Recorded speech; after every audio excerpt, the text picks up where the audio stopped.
Welcome. This is a recording of a short story from the world of Falera. My name is Matthew Salinardi, and I am the author. The young sailor's eyes lingered on the cold sea off the port of the vessel. The boat was just as stiff and cold as the morning going against each wave. Not gliding smooth, the ship seemed to break through the rises of the water, and each break slowed it down more than the last. It was no matter, though. Murmuring across the deck told the outcrops were close. The young sailor had seen none of them himself, for this was his first voyage, but older sailors' mouths slipped often. This was the secret to the weathered captain's success. A find of stone clusters too small to classify for islands, somehow anchored in this deep, distant sea. Here were the shoals of their catch, the crustaceans that might make them all heavy-laden in their purses. Part in exhaustion from the days and days of drifting, the young man had stopped counting. Part for the fear it gave him to count the days now. Past the farthest shores there was nothing to harbor in, nothing to anchor to, and the sea went on, colder and glacier to the end of the world, nothing but the treacherous ocean. So they said. The young sailor thought the sea was more and more beautiful, though. Now it seemed too pure and crystal to be tainted. It was stained by every cool color of the prism, near every sheen of blue and many of green. There came even purple on the rarest of days in the face of the waves. Suddenly, rough voices of the captain, first mate, were not as far away as the young sailor would have liked. He made busy. Realizing they were talking of something weighty, he craned his neck to pick up their words. "We are nearly there, and I know I signed on at least 3 who looked as green as any useless cabin boy." That was the first mate. His tone was always clear, and on the edge of being loud enough to call orders across the deck. Though his words were at times sharp, he was an easier man to look into the eyes of than the captain, who could be crotchety and always had anger in his stare. "If you want me to take care of it, I will do it. I just thought it was needed to inform you." No. If it is as you say, I will take care of addressing them." Before any reply could come out of the other man, the captain raised his voice. It was not a thing quite as boisterous as the first mate's, but when it came out everyone listened to it. It was ground dry from long days in the sun for long years. "Listen! All of you! Listen now! I don't want to bemoan it again." All the hands of the deck found a way within earshot. "I have come to suffer, the most of you, to know you are not more than a bundle of louts. But today, feel yourselves grateful you be not fools like some aboard with us. For some of you—" The captain's eyes went around, almost squinting, and the young sailor knew they tarried on he. "Some of you do not know the simplest knots for tying, and if I asked you for ship shape, you would undo more rigging than you set. I would ask you where we are going, and you would tell me what we are getting. And if I asked you what you were doing, you would tell me something you heard." Some of the other deckhands snickered. "But there are enough things, even important things, you can learn with time on this vessel. Some of your ignorance is mendable with experience, and long hours will make this work set into you. There is, however, something you need to know now. Something that can't wait." A solemn quiet got over all. "We are coming into stranger seas. There are going to be things you hear, things you see. Listen to none of it. You've heard of the people who don't turn back, haven't you? You've heard of the ones claimed by the sea. So if you hear something, don't listen. If you see something, don't look. Don't matter how it makes you feel. Don't trust it." The captain kicked stray mop and bucket, and his voice went to a new octave.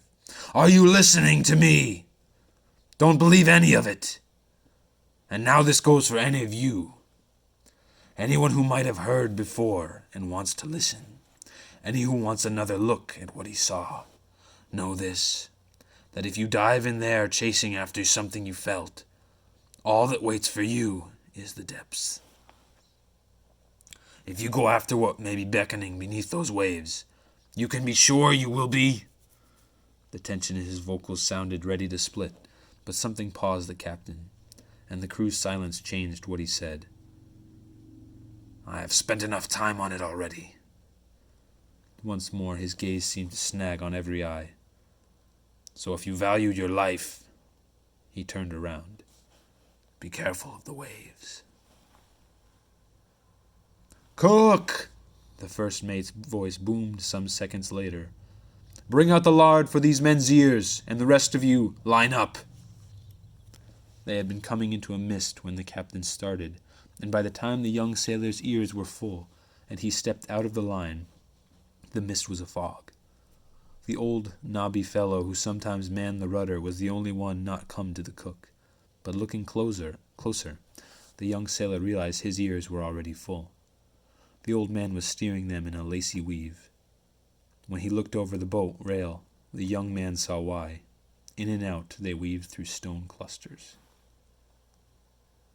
Sheets furled, with exceptionally long line anchor weighed, set in a short clearing, so to speak, amongst the rocks protruding. Some sets of hands held long wooden poles to push against the rocks if the ship drifted close. The young sailor was one of those. For the rest, the job was the catch. Net after net was pulled in, casket after casket filled with crustaceans of multicolored shells. Like the crystal ocean waves, the shells were beautiful to look at. Shiny purple, pink, and greens, they filled and filled all day until he could feel the very boat being laid lower in the sea by the weight of their catch. The little armored creatures scuttled and snapped, a pincher on every leg, but once covered in their caskets, they could not get out. Their fate was to be killed and husked, their armor ground into dust. The catch came in furiously, the labor went warily, and the longer the day went and they lingered in that place, the more an uneasiness came to any sailor who had been to those depths before. They took from the sea all they could reap from it, all that the shells they could get to grind into their elixirs and musks. It was a wonder the captain kept them loading. How much could this sea give? How much would it let them take? How would they weather this plunder to the shores alive? The anxiety came greater, until it became a change in the wind and a growing fear. Foam curled on the waves. His hands blistered from pushing with the pole. Fear turned to panic that went across the crew. Dull through the lard in his ears, the young sailor heard a voice in song. He rushed over where others leaned over the side. The creature he saw was as like to a woman as any sea creature could be believed. Her form slender and tall, with a mane of hair like black sea kelp. Much of her skin was scaled and plated, a mixture of dark blues, pinks, and purples, like the colors caught in the rarest instances on the waves and the cold sky. She was beautiful. Balanced up on a rock, occasionally waves broke over the top, lapping over her large, finned limbs. Part of what covered her was spiked and had sharp edges, but the striking gave transition to the smooth, just as the sea wears away the scratchiness of rocks and the cutting sides of glass. The more the young sailor saw her, the more he wanted to look at her, to be near her, to learn about the world she came from. Her eyes were fixed on him, but it was the rest of the deck hands, too, she looked at. Somehow she knew them. Her fierce eyes said so. She was not afraid of them, and she sang. Her voice was more pure ocean than 3 notes captured from 3 different winding seashells. It was not blotted out by the wind, but it joined the gales, carrying itself over to their ears. The young sailor leaned over the ship railing, enchanted, haunted, and yet hers was the kindest face, and the dearest voice he had heard in his life. His fingers went to his ears. How fast could he take that waxy lard out? But no, the captain. He had to remember the things the captain said. What the sun-hard and seasoned men of the ports warned. What the world bade not dare of the waters. Witnessing the sea woman, he knew what they meant, but his ears were still clogged. He heard her, but he could not really hear her. He turned to look around. Was he the only one leaning? The only one under this spell?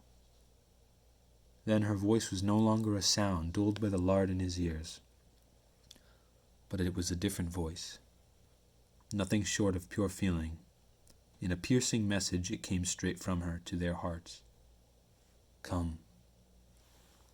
While the young sailor was still questioning if he believed what he felt, he heard a clamor on board to his right, and he saw a man leaping off the deck. A moment after plunging in, the sailor popped up, swimming with a will towards the sea woman. The young sailor could not take it any more. He clawed the cook's gunk from his ears. He began to loose off his outer garments. He leaned out, arms outstretched. Two rough hands grabbed his arm, yanking him sideways. Again the voice said, Come. Through his left ear, part clogged with gunk, he heard the most blood-curdling roar. Get away from there! Look away from them, you fool! He looked to see the gnarled captain. A wave out of nowhere tossed the ship, and the young sailor nearly toppled over. You fool, didn't you hear any of what I said to you? The young sailor cleaned more of the lard out. Come, came the voice, unlike a voice. Don't you listen to her, listen to me! Are you willing to die for that illusion over there? The captain boomed, and he raised his fist for a blow. Although the man held the stroke, the young man's instinct made him cower and turn his head. In doing this, he could not help but look again to the woman on the rock. The fog was rolling around her. The fog and the dark waves were a magnificent spectacle centered around her, augmenting her mystery. The sailor who had jumped ship was a third towards her. The rough hands of the captain shoved him, and he toppled backwards to the deck. Recovering himself, he looked back towards the port side, but the captain blocked his view. Follow him, and you will be leaving it all behind.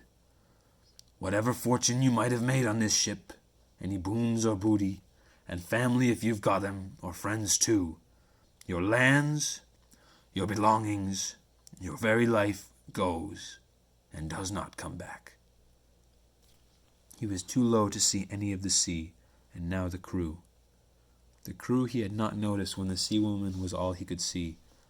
They were looking down at him, stern, snickering, solemn, silently slicing him with their eyes. The first mate stepped by him, but his usual jovial face was masked by one more condemning than the rest. He and the captain exchanged some silent gestures, and when the first mate in turn gave signals with his hands, high the anchor was raised and the preparations made for the boat to set in motion. Many of the deckhands still speared him with stares. More than ever the young sailor felt small, and it took him a while to get to his feet. The captain had long left the area with a condescending laugh when the young man ventured back to the deck rail. All he saw was the fog. The expressions of the captain and all the crew stung like black blood needles. Fearing the woman on the rock was nothing more than a mirage. Humiliation stabbed into him. He turned away, thinking all the sailors right and himself really a fool. He got back to work. It was he who did the lowly job of scrubbing the deck, cleaning and wetting the planks so they would not shrink, hydrating them with water just enough so they would not shrink and take it in, just enough so the boat was ever over the crystal sea, yet never dipping in. With creaks and groans the boat turned about, the tired timbers sighing. Something in the young sailor's heart moaned just as they, with all cargo holds brimming with the snapping catch, the ship began to drift away. No matter how he tried, the young man could not resist stealing looks back through the fog. But every glance seemed more disheartening than the last. Pale swirls, a whitish wall. Until all at once the banks of moisture retreated in a steady path, and a sound came again. Clearer than ever the song of the sea woman rode the banks of the wind. But this time a man's voice followed the fleeing ship. Turn about! Come around! His voice was too far off. The men with ears all covered could not hear it. Every moment it got further. The young sailor forced his eyes to peer farther, and the fog cleared deeper. The man was there, under the sea woman on the rock.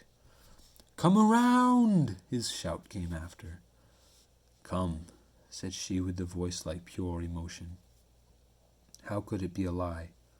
For an instant an eager boy's weight shifted.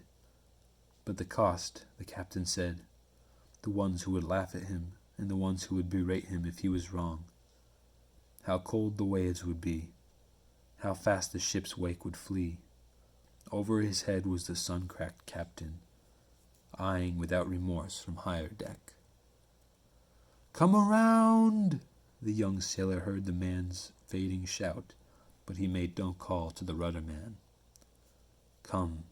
He felt her call down his bones, but did not dive the wave.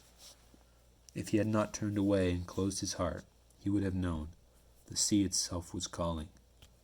Come. Thanks for listening, guys. That is the short story. It's in a world that is just about totally sea, but I wrote that story inspired by a certain passage from the book of Revelation in the Bible, and it says, chapter 22, "Both the Spirit and the bride say, 'Come.' Let anyone who hears say, 'Come.' Let the one who is thirsty come. Let the one who desires take the water of life freely." And I was just inspired by that because even though this is a fantasy world that I've been writing these stories in, God would be God and is God over every world. So even there he's calling, and even to you as you're reading this, he's calling.